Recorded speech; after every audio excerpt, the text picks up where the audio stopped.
good evening, and salutations, my GH fans. So, going into this episode, I gotta admit, there was a lot of nothing that happened. Pretty disappointing. Um, yeah, just not a lot of stuff happened. Definitely a skippable episode. I would definitely sit there and say it's a skippable episode. But I'll tell you some of the highlights that really happened, I guess. So Nikolas and Sonny gets into it. Nikolas and Ava comes to Sonny's house to pick up Avery. And Sonny's like, he starts in with his words, and Avery's like, listen, we're not here to pick a fight. We're just coming here to pick up our daughter, for the party. And Sonny's like, all right, well, you can leave, but Nikolas is going to stay. We're going to actually have a talk. And so Nikolas and Sonny starts talking. And Sonny is pretty much like, listen, what you did to Spencer was just messed up. It was. You pretended that you were dead, and it really affected Spencer. And he was like, listen, me and Spencer talk all the time. We talk on the phone, we text or whatever. Nikolas was sitting there again, justifying his reasons. I had to do this to come back stronger. I had to sit there and do this to protect, Spencer's legacy, and I had to protect Spencer, and blah blah blah blah blah. They showed some flashbacks, which was kind of annoying. All it really was Spencer pretty much telling his father to F off, pretty much. You hurt me, and it wasn't about the money. It was just about having you in my life. That was pretty much about it. And the one thing that really kind of got me a little bit was when Sonny was like, listen, whatever you do with Valentine, I don't care. But you need to stay away from me and my loved ones, and that includes Spencer. So pretty much, Sonny was like, you need to stay away from Spencer. Now, I get that he's trying to protect Spencer. I really do. I understand that his heart is in the right place, but, he's pulling a Carly. At the end of the day, that's not your son. It's not. You don't sit there and start to dictate when his father can actually see his own son. Like, that's the same shit that Carly does with Avery, with Ava, and that shit irritates me. And I hate to sit there and say this, but it's at a point where it's like these people feel like they're so full of themselves that they can just start telling other people's parents what to do with their children. Like, Spencer isn't your son. And I get that you want to protect him, but telling Nikolas that you're forbidden to see your own son is just wow. So that's pretty much the highlight of it. Let's see. I know I'm kind of looking at my notes a little bit. So Charlotte, let me turn this down a little bit. Charlotte brings in a fucking snake. She brings in a snake to the party.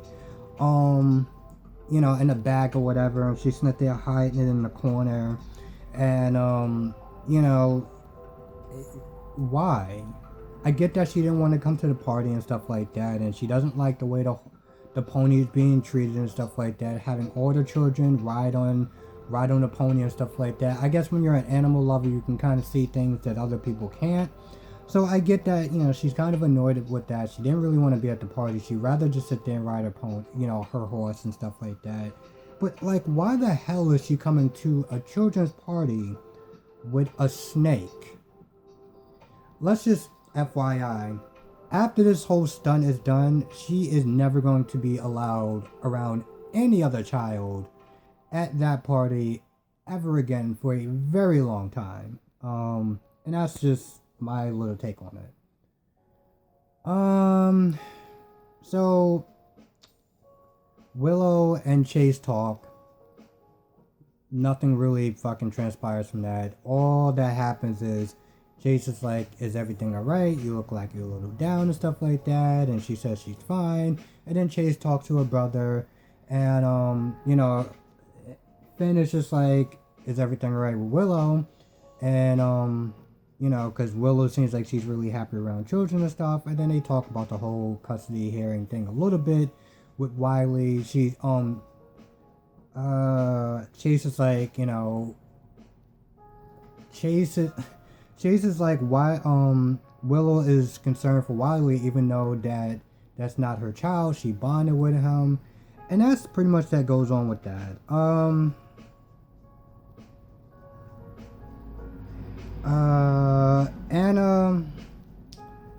Anna is being bitchy towards Jason, because Jason came to the party.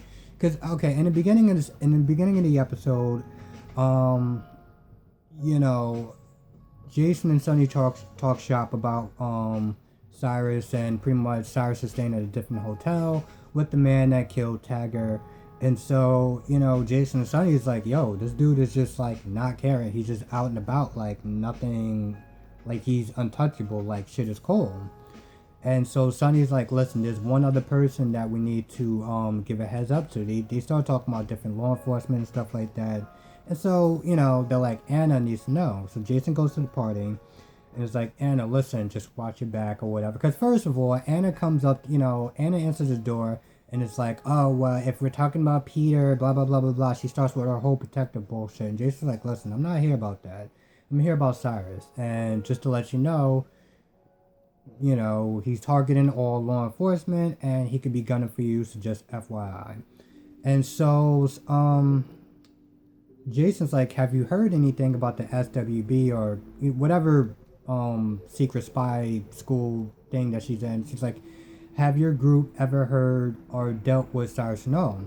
And Anna's like, well, you know I can't talk to you about that. Really? Jason didn't actually have to give you an update on, he didn't have to give you a heads up on Cyrus. He did that out of courtesy, mostly for your daughter, which you need to thank every damn day. He didn't have to do that. There's no reason, no rhyme or reason for her to be all bitchy and snotty about, well, you know I can't sit there and tell you information about the WSB, about any dealings with Cyrus. I'm like, wow, okay. So Jason's like, alright, you know what, listen, just watch it back, and if you hear anything, let me know. And you know, Anna's all like, I can protect myself, I can save myself. Yeah, okay, Anna, super spy, whatever.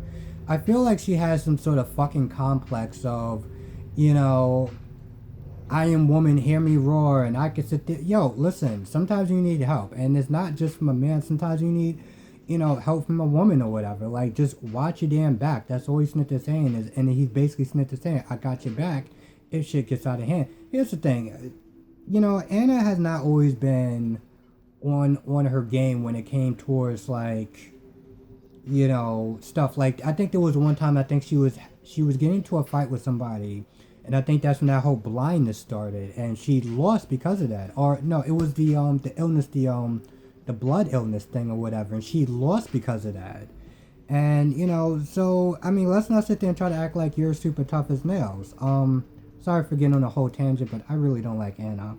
But you know, Jason was just like, all right, you know, whatever. Just watch it back, and she was like, okay, all right, you know, thanks or whatever. And then Sam and Danny came to the door, and Danny was like, oh, well, what are you doing here? You know, we're having cake and stuff like that. Can you stay? And Jason was like, listen, I need you to be the good brother that you are, because I'm going to be gone for a while. And I think tomorrow's episode, they might deal with that. I don't know if he's going to actually have to talk, but pretty much what he's going to wind up saying is probably, you know, me and your mom can't see each other because of her parole, and if she sees me, you know, she can go back to jail. That's pretty much just going to be the gist of the conversation. And, I don't know. I mean, there's, you know, of course, you know, the party with Violet happens. All the children, and, Liz comes there, and Liz talks to the, I was gonna say Michael Easton. Liz talks to, Finn, and Finn is like, you know, I hope I did the right thing. I hope I have enough. And just, you know, to show my love and my appreciation for my daughter. And Liz is like, listen, all you need to do is just be a good father, and that's enough. You don't need to overcompensate with a big party and ponies and all this other stuff. And so that's pretty much what winds up happening. And I think Finn is, you know, talking to Anna about, you know, maybe I need to write a letter, maybe I need to talk to her, because, her mom isn't, Vala's mom isn't there. And I almost kind of forgot what her name is. Actually, tell you the truth, I did forget what her name is. Pause, please.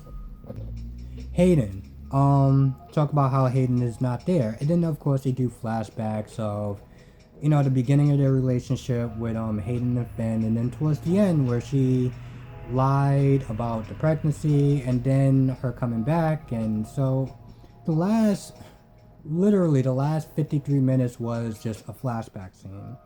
And the only thing that it brought, this is pretty much the end of the recap. The only thing that it reminded me of is how poorly they handled Hayden's story. Now, of course, there's always just some speculation. There's things where, Jason coming back, and Jason coming back wound up screwing up her people were there saying basically Jason coming back wound up messing up her deal, but I don't understand that. How my point is, they screwed up on Hayden's storyline as far as how she left, and they tried to fix it when she came back, and then they screwed it all up again the way she left. So anyway, that's pretty much the just the recap, the review on General Hospital. I know my thoughts and everything like that was a little kind of jumbled, but honestly, tell you the truth, this was a very skippable episode. There wasn't really a lot that happened, and Peter talked to Maxie, and Peter was like, how did the lunch date go? Is she on board with you working with Valentine?